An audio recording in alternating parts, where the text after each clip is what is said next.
développement durable, inclusif, qui fait en sorte que et les hommes et les femmes participent de la même manière au développement et en retour en bénéficient de la même manière.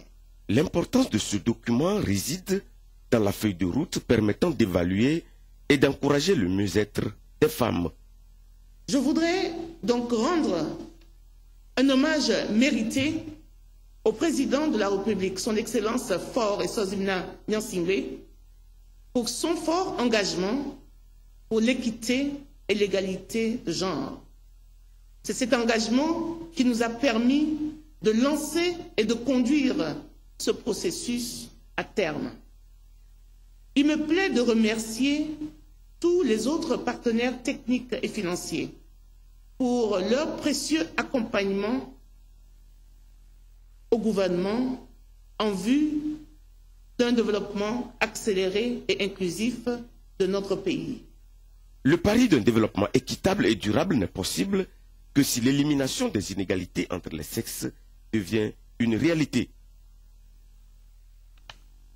On l'a vu, la ministre de l'Action sociale a également procédé hier au lancement officiel de la remise des kits festifs de Noël aux enfants du Togo. Ce sont les enfants démunis de la capitale Lomé qui ont reçu à cet effet des vivres et non-vivres suivis d'un repas offert à cette occasion. Et c'était hier au centre communautaire de Tokoin. Le reportage est signé Robert Potogbe et Rachel Aoukou.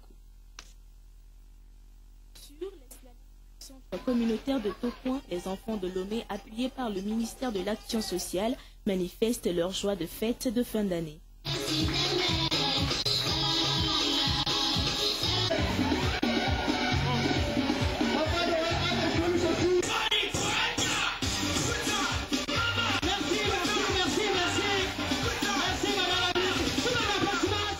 600 enfants de la préfecture du Golfe et de la commune de Lomé ont partagé le repas de Noël avec Arwefa Ekwede, des ministres de tutelle. Elle, qui par occasion a distribué des kits à ces derniers pour leur rendre la fête joyeuse. Oui, le projet Noël solidaire pour les enfants démunis et les orphelins est un projet important parce qu'il vise à lutter contre l'exclusion des enfants vulnérables. Parce que pendant les périodes de fête, Noël et fin d'année, les enfants qui n'ont pas les moyens se sentent très exclus.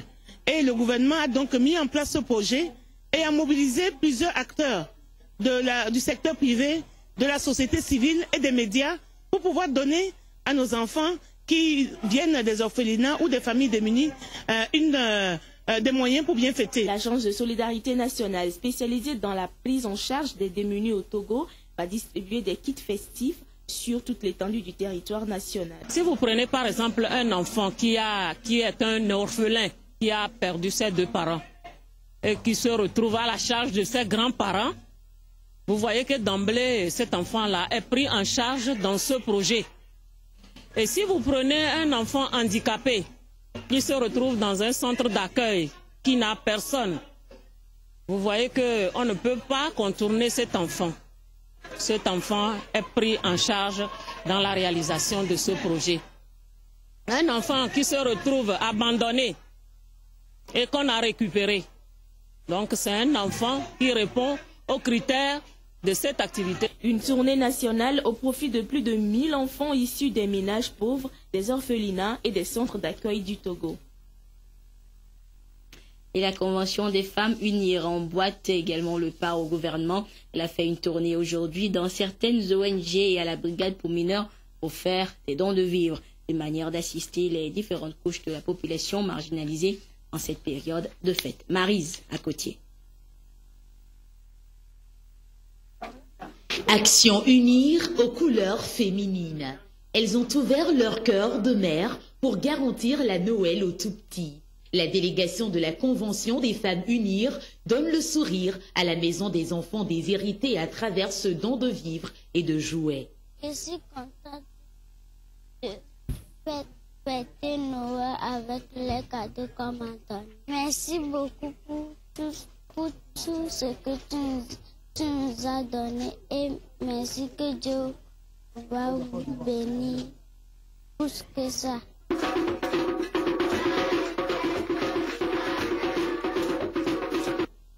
De l'ONG Maison des enfants déshérités, la délégation des femmes UNIR a perpétué son rituel au niveau de la brigade pour mineurs. Elle a exhorté ces jeunes en conflit avec la loi à faire renaître un nouveau comportement des erreurs commises. Le geste ravive l'émotion des responsables.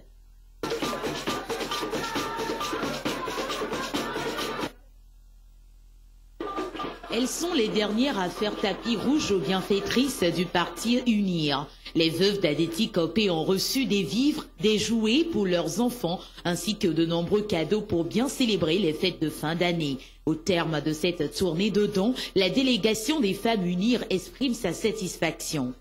En cette période de fête de Noël et de Nouvel An, le chef d'État nous envoie sur le terrain en fait pour poser des actions en faveur des plus démunis, c'est-à-dire des orphelins, des jeunes mineurs qui sont emprisonnés en faveur des œuvres. Ce sont les populations les plus vulnérables. Nous avons envoyé vers elles ce matin pour leur faire apporter un petit quelque chose pour qu'ils puissent célébrer la fête de Noël en de bonnes conditions. La CFU continue dans sa lancée. On continue à construire nos maternités. On continue à faire des œuvres sociales dans tout le pays. La semaine prochaine, la Convention des femmes UNIR mettra le cap sur la préfecture des Lacs. Et la fête sera belle également pour les couches défavorisées que sont les orphelins et les veuves. Ils ont eux également bénéficié de vivres et non-vivres de la part du Fonds d'aide aux veuves et aux orphelins Fondavo et d'une société de la place. Robert Kotobi. Les associations Fondavo et Lydia Ludique ont encore respecté la tradition. Elles ont offert des cadeaux non seulement aux orphelins du Fondavo, mais aussi à ceux de l'orphelinat du Crips, de Chad et de la pouponnière Sainte-Claire. Les deux entités s'engagent à travers leurs œuvres caritatives à aider les enfants à fêter dans la joie la nativité du Christ. Fondavo a souhaité fêter Noël pour les orphelins et des enfants en souffrance, pour donner le sourire à ces enfants. Et nous invitons tous nos compatriotes à donner une main généreuse ce jour de Noël à un enfant qui ne peut pas fêter Noël parce qu'il n'a pas ses parents, parce qu'il est handicapé. Parce que Noël, c'est un message d'amour, c'est un message, Dieu a tendu sa main envers l'humanité. Nous avons voulu l'accompagner dans toutes ses actions, aussi bien au niveau des orphelins qu'au niveau des veuves. Et son combat est noble. Et nous avons décidé de le soutenir. C'est pour ça que nous essayons de pérenniser chaque année et de contribuer un peu plus au confort et à l'épanouissement des veuves et des orphelins. Ce geste en faveur des enfants orphelins fait partie des actions que mène le ministère de l'Action sociale, selon le directeur de cabinet représentant du ministre. Fondavo et Lydia Ludique se sont engagés respectivement en 1995 et en 1997 dans le social au Togo, pour l'amélioration des conditions de vie des populations vivant dans la précarité. Lundi 23 décembre, les veuves seront en honneur pour la même opération de distribution des kits.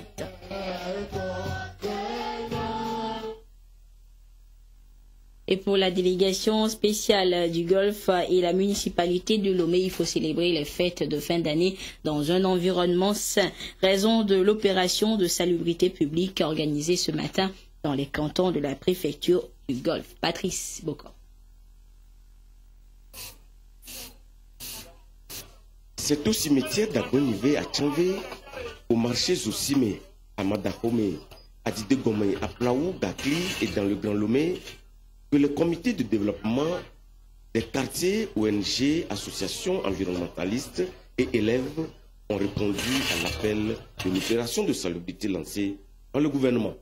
Il y a d'insalubrité dans les localités et partout, hein, tout est sale. Donc cette séance a été organisée pour d'abord sensibiliser la population et amener la population à prendre conscience qu'un corps sain doit vivre dans un milieu sain. On est venu ici ce matin pour nettoyer notre environnement. Et tout ceci est demandé par le président de la délégation spéciale. Nos villes sont devenues, nos quartiers sont devenus de géantes poubelles. Cette initiative de ce matin est à saluer suffisamment. À ce carrefour ici, il y avait un tas de dépotoirs. Non seulement c'était un carrefour, mais c'est aussi le musée de marché. Mais paradoxalement, il n'y avait que des ordures ici. Donc, afin d'amener notre contribution, nous avons voulu dégager ces ordures pour rendre le milieu un peu sain. Conscience et santé oblige. Le gouvernement, à travers la délégation spéciale du Golfe et de la municipalité, souhaite un environnement sain pour les fêtes de fin d'année. Ce n'est pas une question de politique, mais c'est une question d'environnement. C'est très important que là où nous vivons, nous devons vraiment le rendre propre. Si les villes de la sous-région comme le Ghana, comme le Ouaga, Bamako sont de belles villes, c'est parce que ils sont conscients qu'ils doivent travailler pour rendre leur environnement propre. Le gouvernement, à travers cette opération, invite les responsables de boutiques, magasins et autres riverains des boulevards à mettre au propre leurs devantures, car la propriété de la capitale en dépend. Et ainsi se referme cette édition. Merci à vous qui l'avez suivi. Tout de suite, retrouvez les prévisions météorologiques avec Sabine Poko. En cette période où l'harmattan fait des siennes, un conseil, sortez couvert. Au revoir.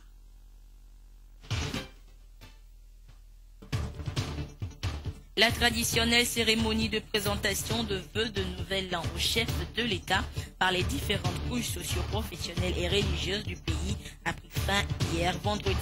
Ce sont les ordres de métiers et professions, la société civile, les partis politiques et la chefferie traditionnelle qui ont fermé le bal.